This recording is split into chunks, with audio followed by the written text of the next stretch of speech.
All right, welcome to the Rich CELENZA Show. WTF are you talking about? So I have a guest on today, one of my oldest and closest friends, and I would say more than anyone, I would say people would request that I get this person on my podcast. Do you want to say your name or do you want to be disguised? No, I don't have to be disguised. My name is Joey Pensante. So this is Joe Pensante, better known as Joe Spaghetti. Joe Spaghetti. Joe Pins. Pins. Sheephead Bay Joe. No. Penscampi by Joe Fatigato. I'm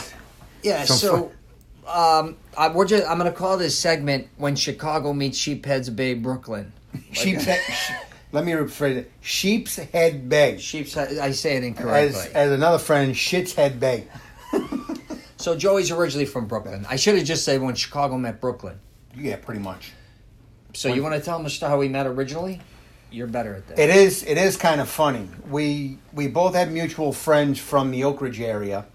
Richie had a friend named Greg. We called Bubba. Just so you know, this is in Florida. We both moved there.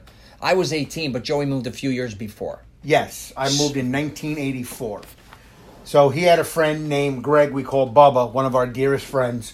And Greg's friend, Bobby Shea, moved into Altamont where I lived.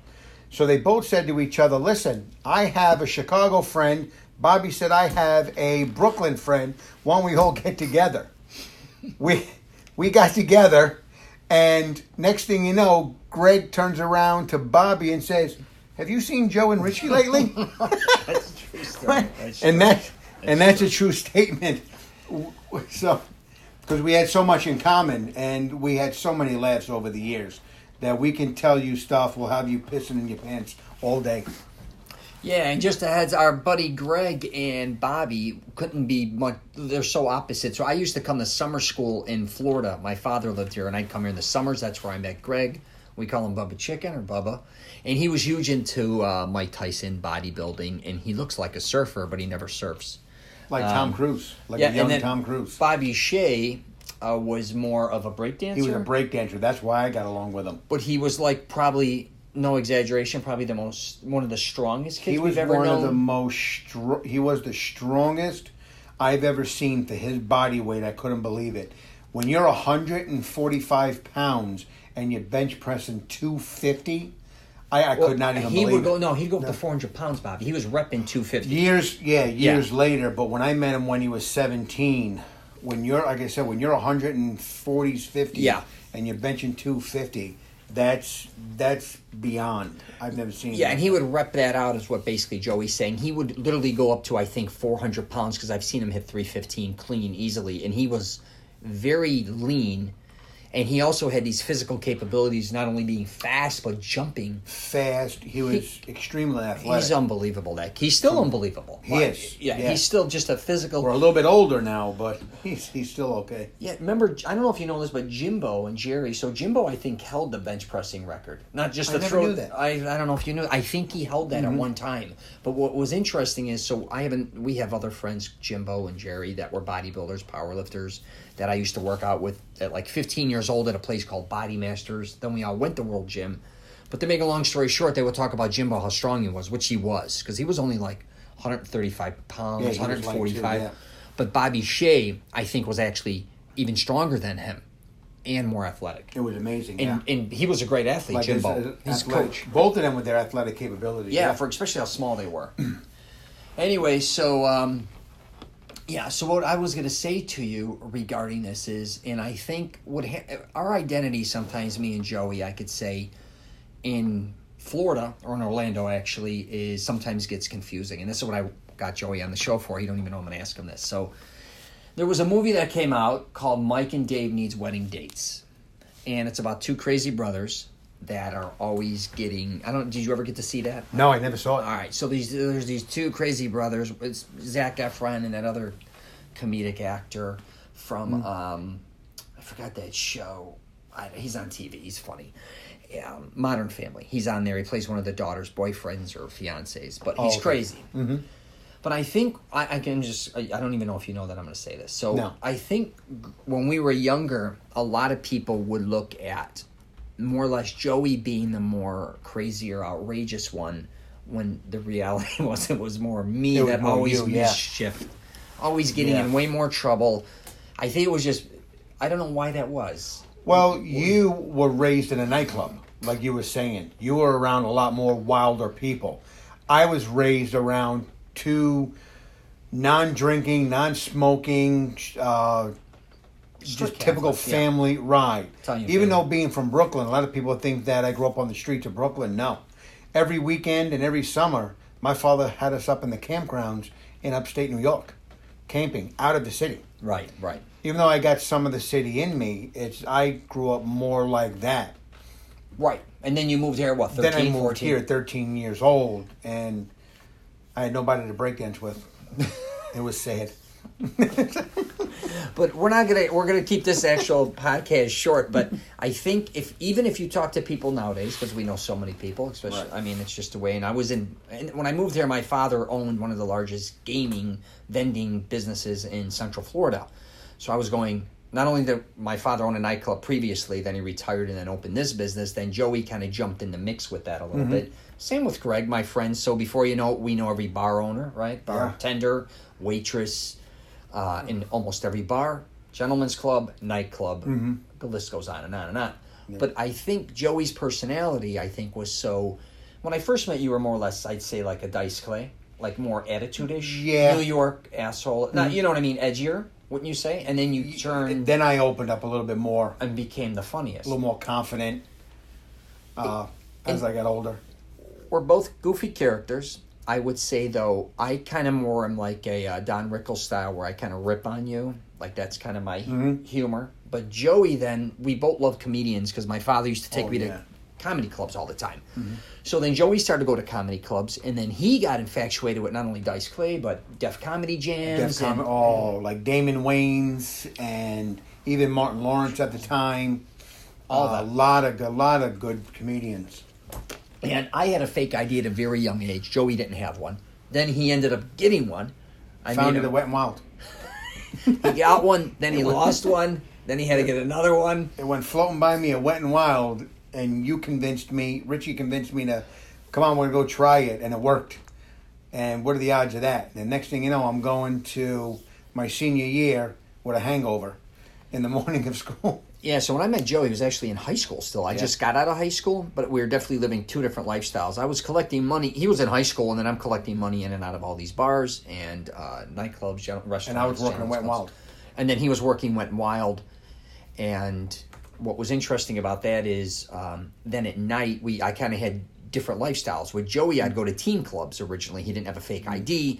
And then other nights he would either go with his friends in high school, and then I would go to nightclubs with different people I worked out with, or just in general, just going out to clubs even by myself. I was out of my mind. And then he got a fake ID, and then we started hitting clubs together. Right. And then the old Park Avenue, JJ Whispers. Club R? Club R on Mannequins. 1792. Mannequins didn't come until later, like until 99. Or 89. 89? Yeah, 89. I don't even know. 89, 90, when we were 19, 20 years old.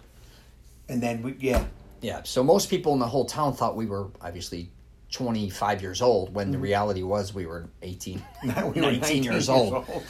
And then me having a fake ID, what happened with me was I became very well known because I could get alcohol for everyone. Yeah. And I started to hang out I went to junior college at Valencia. I met another buddy who hung out in the Bay Hill area. And Greg, one of his good friends, and Joey's friends, who recently passed, he lived in Bay Hill as well. I don't know if you know anything about Bay Hill. That's where the Bay Hill Classic is, the golf. It's near Islesworth, Dr. Phillips. Mm-hmm. We all used to hang on I Drive, it was called. That was where people cruised. It was a hangout spot. People cruised there. So I hung out there. And then Joey, though, because he was at Wet n Wild, which is near this area, then I also hung out with people in Altamont. And then I also hung out with people at Oak Ridge area. Oak Ridge High School, which is got a lot of actually very well-known people in the entertainment industry. Mm-hmm. Which it's kind of amazing that I went to summer school there. They kind of thought I went to school there, but I went to school in Chicago. But people would get confused because, like I said, I'd spend summers in Florida, winters mainly in Chicago. I was kind of bouncing back and forth. But Yeah, I just thought I'd give them a taste of who the hell we are, just because I want to start doing podcasts with you. We could get into funny stories later, but I definitely was one who I think, and I want to apologize to Joey. Sometimes I would get I did a lot of crazy shit, and he would get kind of caught up into that lifestyle. And then he was he was very outgoing and funny, and I think a lot of people, and he was a better dancer. And he was way more outgoing. I would say I was either introverted or extroverted, depending on what mood I was. But I was talking to my other buddies, some other buddies as well, like my shenanigans. Shenanigans. That's a good word for it. Yeah, we even have a whole lot of funny shenanigans going on. Even I've had Joey's dad. We definitely got that. I've even had. I can't even even I've had Joey's father would have chased me with a bat. It's just when he chased us around the car. That's right. That's only one. That's only one story. I don't want to get into our stories this time. We fell through roofs. I mean, you name it, we did it. Oh my God, the stuff we used to do. Even in teen clubs, it was quite interesting because they'd see me, some of these places like Park Avenue was a teen club, so they'd see me hanging there as a teen, and then that would be like on a Thursday would be teen night, and then say Friday and Saturday was adult night, and then they'd see me there as an adult night. And I'm sure. So, that's funny. It was a lot of stuff I did was crazy. And, well, I'm looking forward to these podcasts. Yeah. And Joey works, now he's a real estate guy. Go ahead, tell me. I'm with Remax Town Center here in Orlando, Florida. Our main office downtown Orlando, specializing in residential and now a lot of investment. A lot of people looking for investments in the Orlando area, specifically out by the Disney area. So that's what I specialize in. And I'm not saying this just to say this. I don't know anybody, I don't think, well, maybe me recently, or before, but not now. I don't know anybody that knows more people in Orlando than you from a social. Yeah. And now I'm starting to use it. We have a lot of resources, and now it's time to start becoming resourceful. I learned that from Tony Robbins. You can have all the resources in the world, but are you resourceful? I like Tony Robbins. But Joey has worked all over Central Florida, different jobs. And then we've all basically lived in different areas starting at 18 years old. We've all lived in Altamont. We lived in near Hunters Creek. We lived south, north, west. College Park, Winter Park. Where haven't we lived? Everywhere. I mean, Metro West. We're gypsies. Yeah, and we've also, again, I think it almost started with my father being in that business. We also still eat in a lot of restaurants, bars still. We still, I don't think our lifestyle really hasn't changed too much since we were kids. I basically still go to malls, I go to gyms, and I eat in Italian restaurants. Joey basically works, goes and eats in Italian restaurants. Yeah. He jumps in and out of the gym. He's been doing that years. I'm more consistent with the gym, but he's more serious when it comes to business. I'm 1 day every week. You're 1 to 2 days. Whenever he gets that in there. Yeah. And so, yeah, that's our crazy asses.